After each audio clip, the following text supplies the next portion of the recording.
그런데 저는 거꾸로 문제 제기를 하겠습니다. 권성동 원내대표가 기자들에게 이렇게 얘기했죠.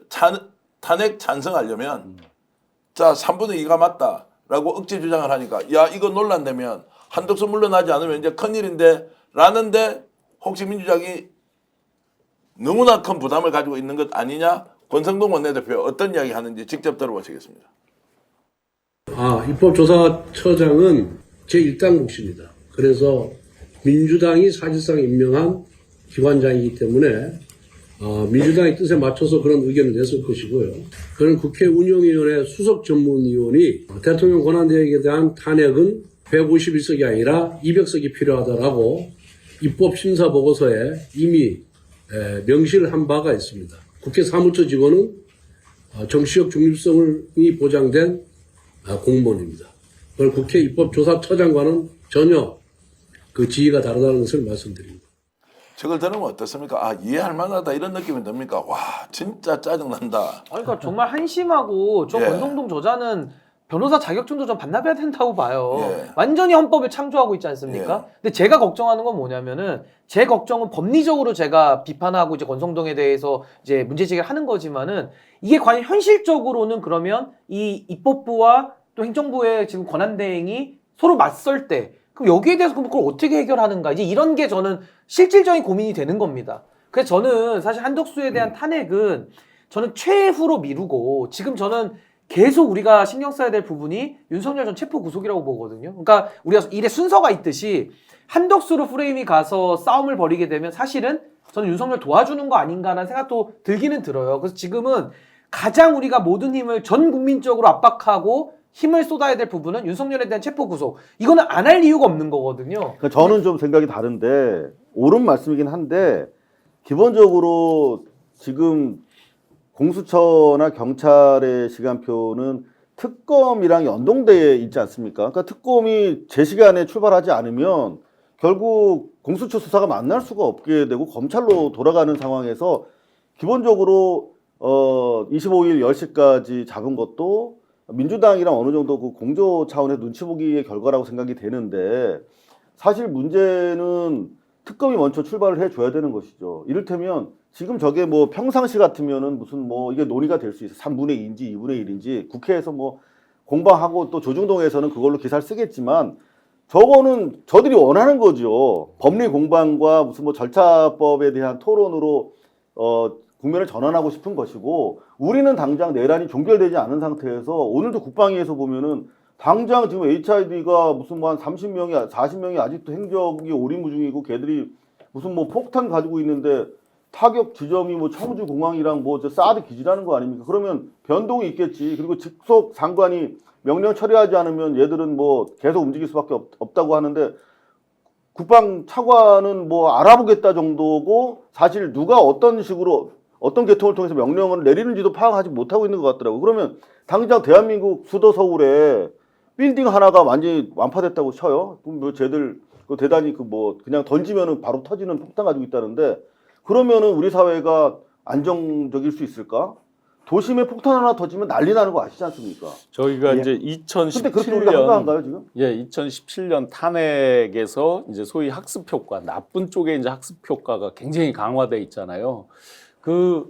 핵심 멤버들을 용산으로 들이기도 했잖아요. 보면 몇 명이 이제 비서관으로 들어가고 또 수석도 있고 막 그 당시에 활동했던 사람들이 이게 이제 그 당시에 이들이 가장 뼈 아프게 느끼고 후회하는 지점이 뭐냐면 하다가 아무 손도 못 써보고 당했다 이 부분이거든요.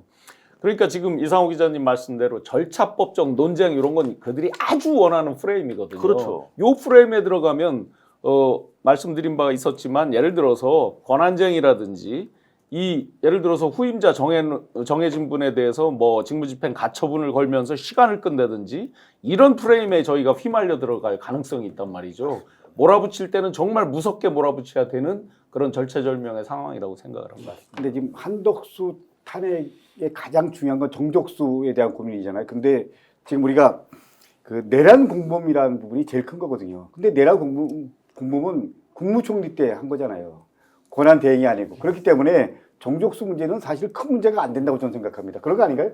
우리 문제 안 된다고 그 생각하고 문제가 있어요, 아니고 이미. 어제 다 정리가 그럼요. 됐는데 정리된 거죠. 네네. 예. 오늘 이제 다시 저 말을 하니까 네, 저것 네. 때문에 괜히 논란에 휘말리는 거 아니냐라고 예, 가는 순간 이제 예, 저는 네. 권성동 말 우리가 뭐 고민할 예, 필요가 예. 없다고 생각합니다. 아니 괜히 틀어준 거야 지금. 그럼요. 아니, 국회 운영위원회에 입법 전문 그 국회 운영위원회 전문위원이 하는 이야기가 어떻게 이게 중립적 위치에서 자기가 의견을 낸다고 가져와요. 입법조사처는 그 입법을 어떤 과정으로 하는지 당연히 제1당에서 임명을 하지 그 사람이 민주당 편이니까 아니다. 말이 되는 이야기예요.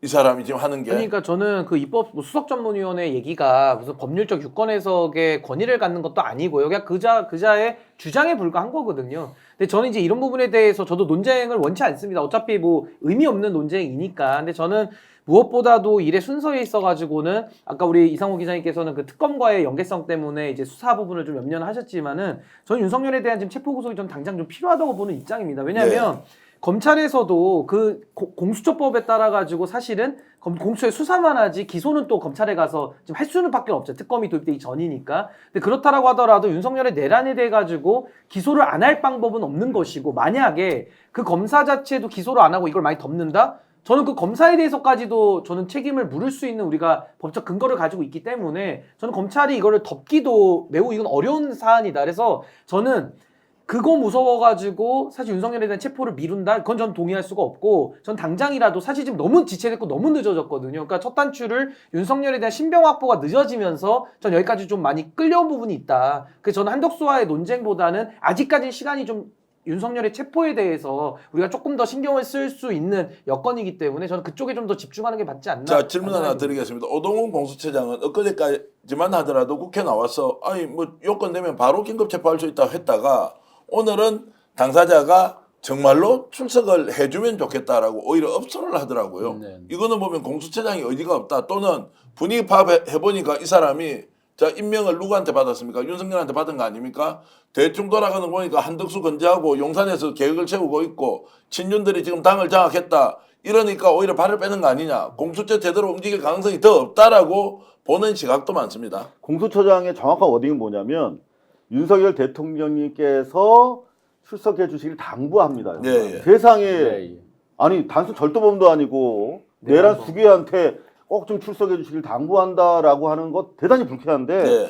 지금 저 변호사님 저는 약간 다른 게 그러니까 저도 그렇게 믿었으면 좋겠는데 내란죄에 대해서 뭐 검찰이 제대로 기소하지 않을 수 있겠는가? 그리고 제대로 기소하지 않았다면 검사에 대해서 책임을 물을 수 있지 않겠는가? 우리가 언제 검사에 대해서 책임을 제대로 물어본 적이 한 번이라도 있습니까?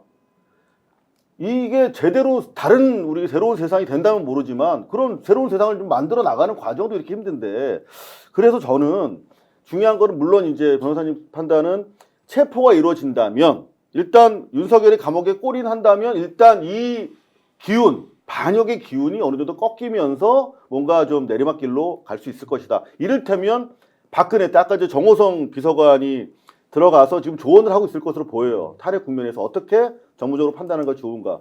사실은 박근혜의 큰 실책이라고 그들이 아마 복귀를 했다면 김건희도 지속적으로 뭐 SNS에서 얘기했지만 사과하지 않은 겁니다. 눈물 흘리고 아 내가 왜 대통령 했는지 모르겠어요. 이렇게 사과하지 않고 끝까지 버텼다면 지금 지지율이 25%까지 나오잖아요. 김건희와 윤석열이 사과하지 않고 버티고 있기 때문에 아직 안 꺾어진 거예요. 그게 이제 박근혜 케이스에서 배웠다고 보는데 어떻게 하면 이거 꺾어뜨릴 수 있는가? 체포는 이루어지지 않을 거라고 생각합니다.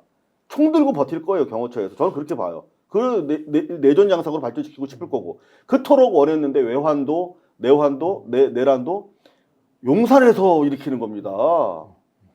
그래서 저는 예, 예. 꺾어지는 포인트는 특검이 통과돼야 비로소 꺾어질 거다. 네. 아니 그래서 저는 어쨌든 간에 지금 한덕수와의 대립각으로 가는 모양은 저는 조금은 이건 좀 프레임 자체가 좀 말릴 수가 있기 네, 때문에 예. 좀 걱정돼서 저는 그 말씀 드리는 네. 거고 저도 지금 공수처장에 대해서 불만들이 국민들이 너무 많으실걸요? 그럼 그랬을 때는 공수처장에 대해 가지고 또 탄핵을 하면 그럼 별로 이렇게 부담이 없을 거예요 사실은. 공수처장이 맡겨진 책임을 다하지 않고 지금도 윤석열 체포에 대해서 계속 민기적 거리고 있는 거 아닙니까? 그래서 저는 이것을 지금 한덕수와의 그런 권한 논쟁으로 가는 것보다는 아직까지는 윤석열에 대한 신병 확보를 위한 모든 가용 가능한 수단을 다 쓰는 게 더 맞지 않을까라는 생각이 좀 듭니다. 근데 이 두 개가 연계된 게 아니고 그 분리된 거기 때문에 동시에 함께 뭐 동시에 고민해야 할 수도 된다는 있죠. 거예요. 아 그게 좋죠. 저는 그렇게 가야 된다고 생각합니다. 네. 예. 근데 오늘 지금 민주당의 스탠스가 엉키면서 동시에 갈 수 있겠나라고 하는 의구점이 생겨서 저희가 지금 얘기를 하고 있는 거예요. 그러니까 우선순위는 무엇이 되든지 간에 우리가 결정하는 게 아니니까 수사기관이 결정하고 국회에서 밀어붙이고 한다. 또 국회의장도 굉장히 중요하지 않습니까?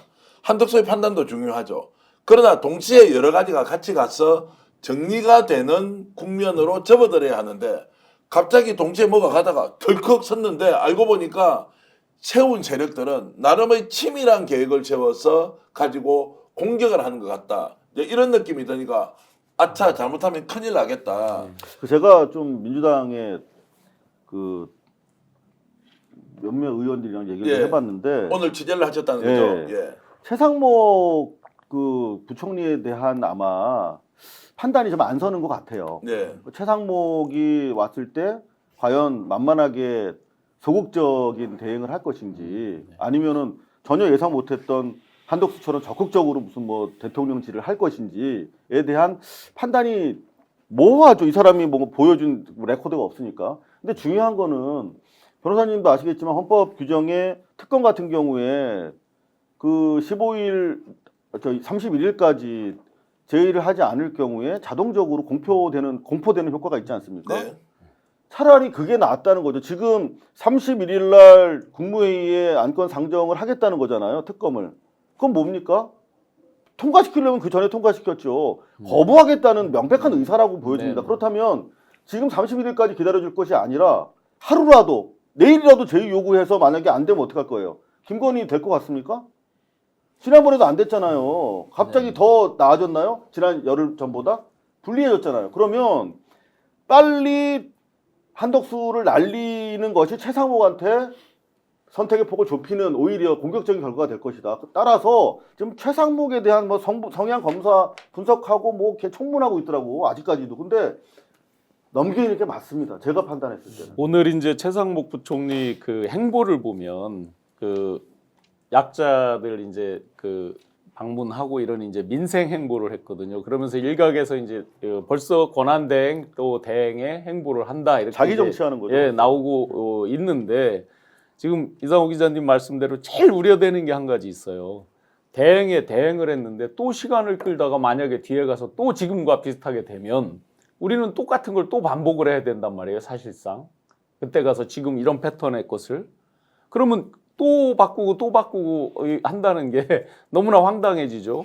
그래서 지금 몰아붙일 때는 정말 강력하게 몰아붙여야 된다는 게 이제 그런 부분에서 계속 반복이 될 우려가 있기 때문에 실제로 최상목 장관에 대한 뭐 시뮬레이션을 해봤죠.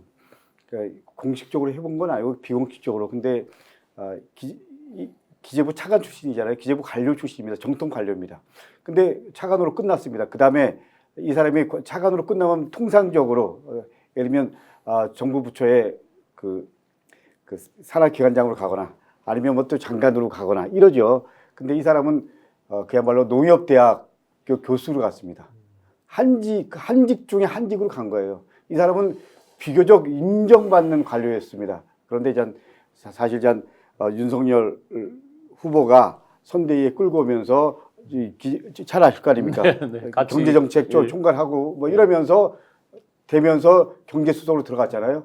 그래서 장관까지 됐잖아요. 그렇기 때문에 두 가지입니다. 하나는 윤석열이 장관을 만들어준 사람이다. 두 번째, 본인이 그야말로 한직으로 다 그냥 공직생활 정리하는가 싶더니 기회를 가진 거잖아요. 근데 여태까지 관료의 그 틀을 못 벗었다. 그렇기 때문에 한덕수보다 더 힘든 상대일 수도 있다. 뭐 피하려다 뭐 만난 자, 그런데 이렇게 얘기하는 사람들도 있습니다. 그거는 아직 안 열어본 뚜껑이고. 네. 자, 아까 우리 교수님 말씀 맞다나 최상목 했는데 또 민그적거려. 근데 민그적거려도 어차피 31일 지나면 저쪽에서 거부권만 행사하지 않으면 돼요. 근데 바로 앞에 한덕수가 날아갔는데 바로 거부권 행사해? 그럴 가능성은 상당히 낮다고 생각하고, 그리고 또 이상한 행동을 보이면 또 날리면 돼요. 지금 국임당에서 민주당한테 니네 껄핏하면 탄핵한다고 탄핵당이라고 한다고 하잖아요. 몇 번 했어요 여태까지 탄핵을?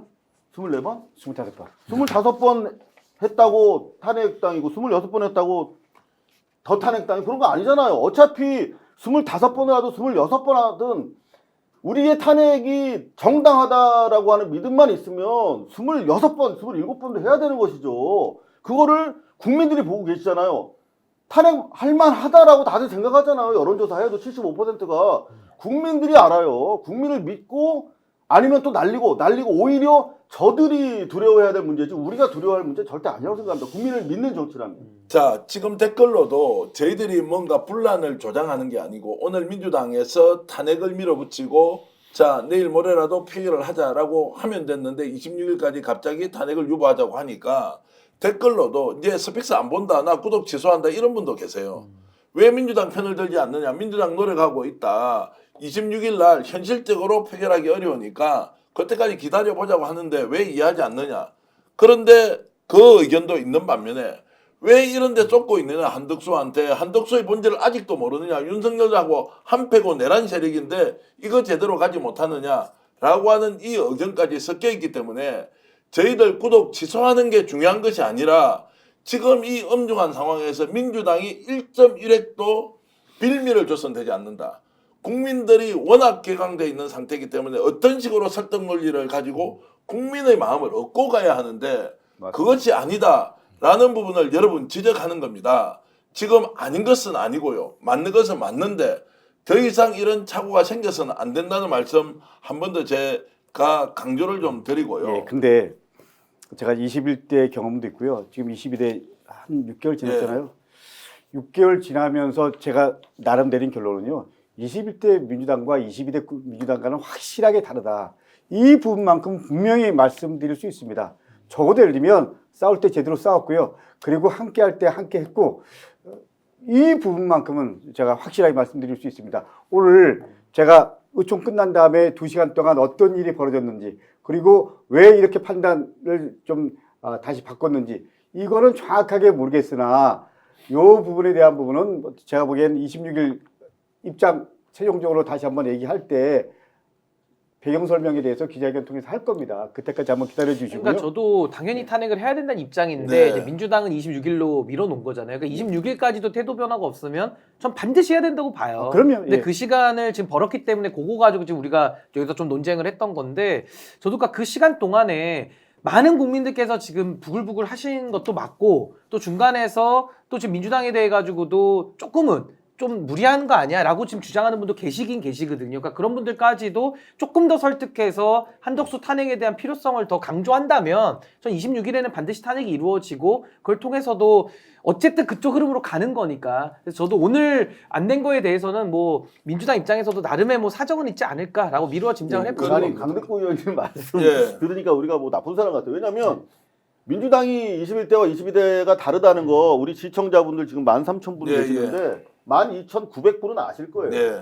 민주당이 달라졌어요. 예. 확실히 달라졌고 그래서 시민들이 함께했고 그래서 쿠데타를 막아낼 수 있었다고 다 생각을 합니다. 그런데 지금 우리는 한덕수를 왜 초장에 우리가 정리하지 못했을까라고 하는 아쉬움 네. 속에서 지금 이야기가 진행되는 것이고 그렇다면 우리가 10일 전에 못한 것이 아쉽다면 왜 오늘 할 일을 내일 모레 해야 되는지에 대해서 이해를 못하겠다는 것이죠. 설명이 제가 안 심정- 되고 있으니까. 예. 저는 심정적으로 우리 이상호 기자님 말씀 전적으로 공감하는데 오늘 의총에서 이재명 대표가 의총에서 발언하는 경우가 상당히 좀 빈도수가 줄어들었습니다. 네. 근데 오늘 오랜만에 이재명 대표가 나와서 발언을 했습니다. 그리고 이 부분에 대한 분명한 메시지가 있었습니다. 그럼에도 불구하고 이렇게 이틀 연기한 이유는 나름 뭔가가 있었을 거다. 그리고 26일 날 이 배경에 대한 설명도 있을 거다. 그렇기 때문에 저는 민주당에 대해서 뭐 잠시 실망한 우리 국민 여러분께 먼저 미안하다는 말씀 드리고요. 저도 정확한 내용에 대해서는 저도 이제 공식적으로 비공식적으로 들은 바는 없으나 어쨌거나 26일 날 이틀 남았잖아요. 저는 좀 민주당을 이렇게 바로 해야 됩니다. 기다려달라. 예. 스픽스는 말하는 언론입니다. 대세는 유튜브, 그중에서 스픽스. 좋아요, 댓글, 구독, 알림 설정. 여러분이 저희를 사랑해 주시고 우리가 여러분을 사랑하는 4가지 방법입니다.